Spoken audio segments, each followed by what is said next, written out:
سعودی عرب کا ایک گاؤں لینا، جہاں پر حضرت سلیمان علیہ السلام کے لشکر کے لیے جنات کے کھودے ہوئے 300 کنویں بھی موجود ہیں۔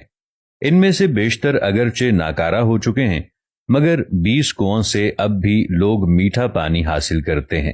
جنات نے یہ کنویں زمین کی بجائے سخت ترین چٹانوں کو توڑ کر بنائے تھے، جس پر اب بھی ماہرین حیران ہیں۔ ان عجائبات کو دیکھنے کے لیے دور دور سے سیاح اس علاقے کا رخ کرتے ہیں۔ العربیہ کی رپورٹ کے مطابق سعودی عرب کا یہ تاریخی گاؤں لینا مملکت کے شمالی شہر رفح سے 100 کلومیٹر کے فاصلے پر واقع ہے۔ یہ قدیم علاقہ اسٹریٹجک اہمیت کے ساتھ متعدد آثار قدیمہ کی وجہ سے ملک بھر میں شہرت رکھتا ہے۔ یہاں ایک قدیم قلعہ بھی ہے۔ پرانے زمانے میں بیت المقدس اور یمن کے مابین پیدل سفر کا مشہور راستہ اسی گاؤں سے گزرتا تھا۔ عدن سے عراق جانے والی مکہ زبیدہ کی بنائی ہوئی مشہور سڑک درب زبیدہ بھی یہاں سے ہو کر جاتی تھی۔ اب بھی سیر و تفریح کے شائقین بڑی تعداد میں اس علاقے کا رخ کرتے ہیں۔ سعودی محقق حمد الجاسر کا کہنا ہے کہ اس قدیم گاؤں میں حضرت سلیمان علیہ السلام کا لشکر بھی اترا تھا۔ سلیمان علیہ السلام جب اپنا لشکر لے کر یمن جا رہے تھے تو یہاں ٹھہرے تھے۔ اس بے آب و گیا علاقے میں لشکر کو پانی کی ضرورت پڑی تو حضرت سلیمان علیہ السلام نے جنات کو حکم دیا کہ وہ ہنگامی طور پر کنویں کھودیں، تو جنات نے چٹانوں پر مشتمل سخت ترین زمین میں 300 کنویں کھود دیے تھے۔ یہ انتہائی گہرے کنویں اب بھی اصلی حالت میں موجود ہیں، جنہیں زمین پر اب بھی اپنا وجود رکھنے والا معجزہ قرار دیا جاتا ہے۔ جنات نے چٹانوں کو کاٹنے کے لیے ڈرل مشین کی طرح کوئی آلہ استعمال کیا تھا، جس کے نشانات اب بھی کنووں کے چاروں اطراف واضح طور پر دیکھے جا سکتے ہیں۔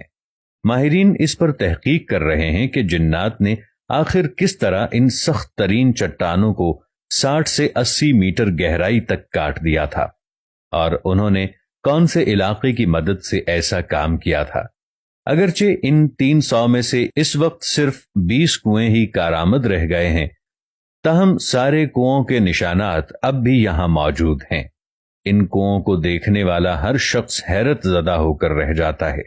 تاریخی روایات کے مطابق جب حضرت سلیمان علیہ السلام اپنے لاؤ لشکر سمیت یمن جا رہے تھے تو وہ یہاں دوپہر کے کھانے کے لیے اترے تھے۔ لشکر میں جنات کی فوج بھی شامل تھی۔ جب لوگ پیاسے ہوئے تو حضرت سلیمان علیہ السلام نے جنات کی فوج کے کمانڈر سبتر کی طرف دیکھا تو وہ ہنس رہا تھا۔ حضرت سلیمان علیہ السلام نے اس سے ہنسنے کی وجہ پوچھی تو اس نے کہا کہ آپ لوگ پیاس سے تڑپ رہے ہیں، مگر میٹھا پانی آپ کے قدموں کے نیچے ہی ہے۔ حضرت سلیمان علیہ السلام نے سبتر کو پانی نکالنے کا حکم دیا تو تھوڑی دیر میں اس نے اپنی فوج کی مدد سے 300 کنویں کھود دیے اور سیدنا سلیمان علیہ السلام کا پورا لشکر سیراب ہو گیا۔ معروف مورخ یاقوت حمودی کے دور تک یہ سارے کنویں میٹھے پانی سے لبالب بھرے ہوئے تھے۔ یاقوت حمودی نے اپنی کتاب معجم البلدان میں لکھا ہے کہ لینا عراق کے شہر واسطہ سے مکہ مکرمہ جاتے ہوئے 7ویں منزل پر آتا ہے۔ یہ علاقہ اپنے میٹھے پانی کے کنووں کی وجہ سے شہرت رکھتا ہے۔ ان کنووں کی وجہ سے یہ علاقہ بعد میں ایک تجارتی مرکز بن گیا، جہاں عراق اور عرب کے تاجر منڈیاں لگاتے۔ نجد سمیت سعودی عرب کے شمالی علاقوں کے لوگ یہاں آ کر خریداری کرتے۔ تاجر اپنا سامان تجارت یہیں اگلے سیزن تک محفوظ کیے پہاڑوں پر بنے بڑے بڑے گوداموں میں رکھتے، جنہیں سیابیت کہا جاتا تھا۔ یہ گودام اب بھی وہاں موجود ہیں۔ علاوہ ازیں یہ علاقہ مختلف آثار قدیمہ کی وجہ سے بھی شہرت رکھتا ہے۔ سعودی حکومت نے یہاں ایک شاہی قلعہ بھی تعمیر کرایا۔ 1354 ہجری میں تعمیر ہونے والے اس قلعے کو گارے، پتھروں اور لکڑیوں سے بنایا گیا ہے۔ واضح رہے کہ حضرت سلیمان علیہ السلام کو حق تعالی نے جنات پر بھی حکومت دی تھی۔